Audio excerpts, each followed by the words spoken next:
สวัสดีครับสวัสดีครับคลิปนี้ก็หลังหวยออกเนาะบันมานั่งดูข่าวมาดูข่าวแล้วก็ไปส่งน้ำผู้ข้าวเพิ่งกลับมาไปมื้อนี้ไปทางสุรินทร์ไปทางศรีสะเกษเขาว่ารับไหม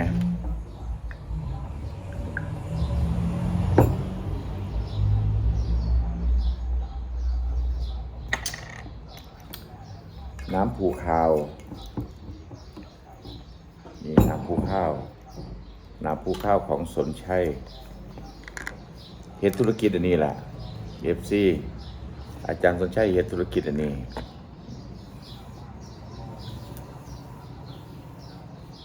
ทำธุรกิจผลิตภัณฑ์เสริมอาหารน้ำภูขาวเมื่อก่อนทำอินทา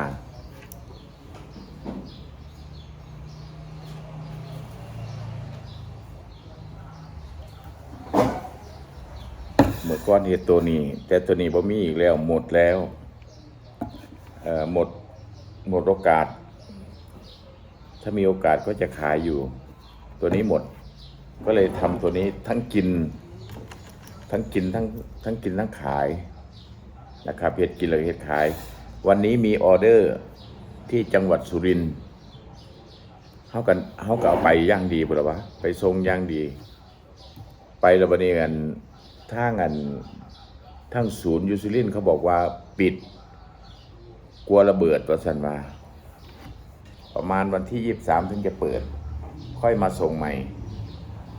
เขาก็ว่าจะไปส่งไปที่อำเภอปราสาทจังหวัดสุรินทร์เนาะแถวนั้นเขาไปเซาสถานีวิทยุ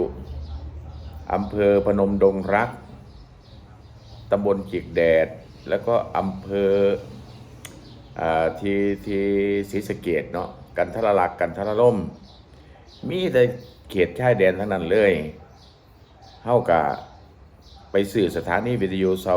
สถานีวิทยุตั้งแต่เที่ยงจนฮอดบ่าย2 โมงบางสถานีก็ตั้งแต่ตีห้าจนถึง7 โมงเช้านั่งทำจัดรายการอยู่บ้านลิงออกไปยายไปทางศรีสะเกษทางสุรินทร์ทางบุรีรัมย์มีแต่จะเก็บชายแดนทั้งนั้นเลยลูกค้าทั้งนั้นก็กำลังซื้อของดีนะครับลูกค้าซื้อของดีพอสินค้าเฮานี่หลักร้อยคุณภาพหลักพันที่เฮ็ดขึ้นมาน่ะเฮาก็เฮ็ดแล้วขายโฆษณาแล้วเพิ่นก็โทรมาสั่งแล้วเฮาก็ไปส่งทางขนส่งเอกชนเขาเอิ้นอิหยังบ่แม่นเคอรี่ดอกมันอิหยังมันอิหยังนี่ล่ะ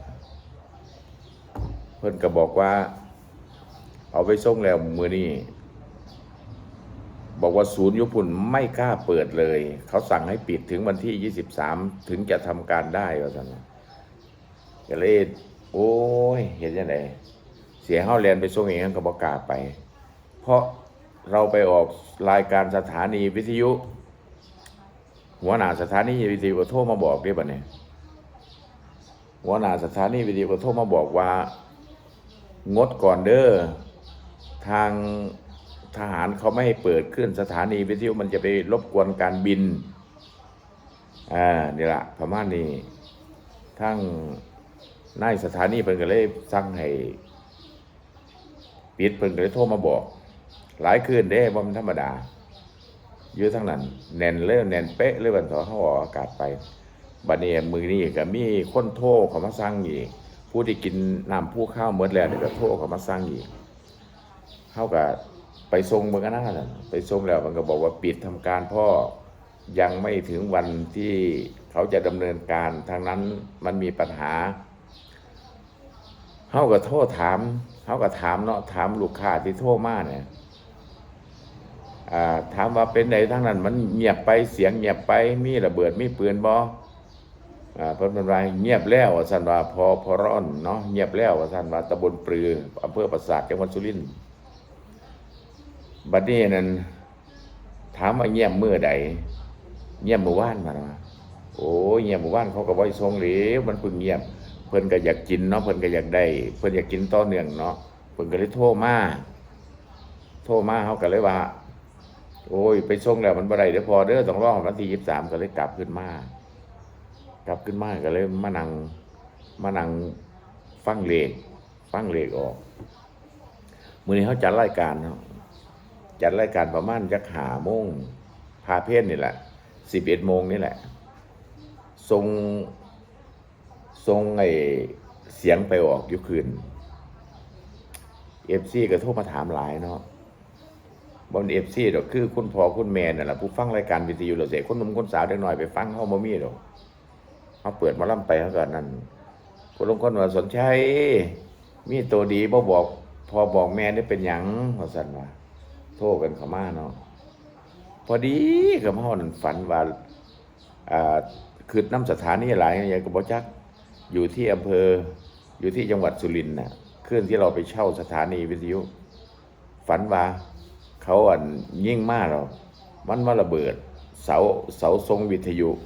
นี่มันไปเบิ่งเสาอากาศของเขมรเขาแล้วมาฝันยังไงจะคล้อง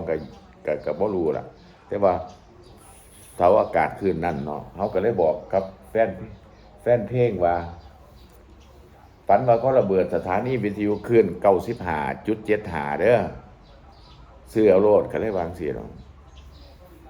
ครับบ่มีตัวเล่นก็ลองเสียงเบิ่งซั่นว่าก็บ่คิดว่ามันได้ออกอยู่หลีเนาะมื้อนี้95โอ้ยบัดเลขออกแล้วสิเป็นลมพี่น้องเนี่ย95.75นั่นล่ะสิ่งที่เฮาฝันเป็นจริงก็ได้เฮาฝันแล้วเฮาก็เลยว่ามาเว้าออกอากาศผู้นั้นขอมายังค่อยนึกออกก็เลยบอกเพิ่นไปบัดนี้ผู้เขาเจ้าเนาะผู้เฒ่าเนาะถือผู้ละ20 บาทถือผู้ละ 2,000 ผู้ละนั้นผู้นี้โทรมาดีใจก็เลยสั่งเอาผลิตภัณฑ์เสริมอาหารน้ำผู้ข้าวชุดนึงนี่2 ขวดนี่ 1,300 นี่อันนี้ก็บินที่นาดูแลสายตาเนี่ยบินที่นาเนี่ยกล้องละปกติเขาได้ขาย1,000 กว่าได้เฮาขาย590เงินเดือนคนแก่นี่จับต้องได้นี่อันนี้ดูแลกระดูกปวดแข้งปวดขาปวดหลังปวดเอวยังเหลือทางเช่าหมดสั่งไปแล้วยังบ่ทันได้มานี่เฮาก็เลยขายจังซี่ล่ะนี่ล่ะคันแพ็คเกจนี่ 1,300 นี่อันนี้1อันนี้1นี่อันนี้ตาเนี่ยผลิตภัณฑ์เสริมอาหารดวงตาเนี่ยหรือจะเอาอันนี้ก็ได้พันกำลังนี่ทางเช่ากับอันนี้ก็ได้ 1,300 หรือจะเอาทางเช่าหมด2 ขวดกับ 1,300 นี่ล่ะขายอยู่ในขณะนี้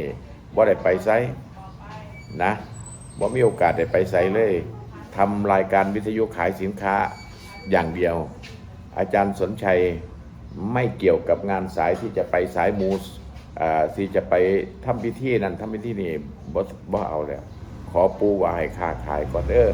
ช่วงระยะนี้เพราะว่าอาชีพของเราค้าขายมาตั้งแต่สมัยปี2547ดำเนินการค้าขายมาของไทยนั้นของไทยซื้อมานั่นในถุงในห่อของตัวเองเนี่ยนี่ยาปวดฟันเนี่ยพี่น้องเทั้งปวดฟันเทั้งจัดรายการเนี่ยนี่แหละก็เลยสร้างให้หลานซื้อยามาให้น้ำอาจารย์โรงเรียนนี่นะครับ ดีใจกับผู้ที่ได้95นะดีใจด้วยงวดหน้าเอาใหม่จ้าดีใจด้วยนี่นะครับแล้วก็ขอบคุณสถานีวิทยุคลื่น FM 95.75 เมกะเฮิรตซ์ที่ฝันว่าระเบิดไปลงเสางวดหน้าฝันอีกสิเด้อสาธุผู้เฒ่าก็จะได้กินอาหารเสริมกินหวานกินยาได้ซื้อกินนะเนาะก็ดีใจนำเด้อเอาแค่นี้ก่อนเบาสู้ฟังซื้อ FC ทุกท่านทุกคนนะครับผู้ใดต้องการอยากติดต่อหรืออยากซื้อส่งเก็บเงินปลายทางนี่ก็ติดต่ออาจารย์สนชัยได้ปูสนชัยได้เนาะนะครับเอาคลิปนี้ก็ไว้แค่นี้ก่อนสวัสดีครับ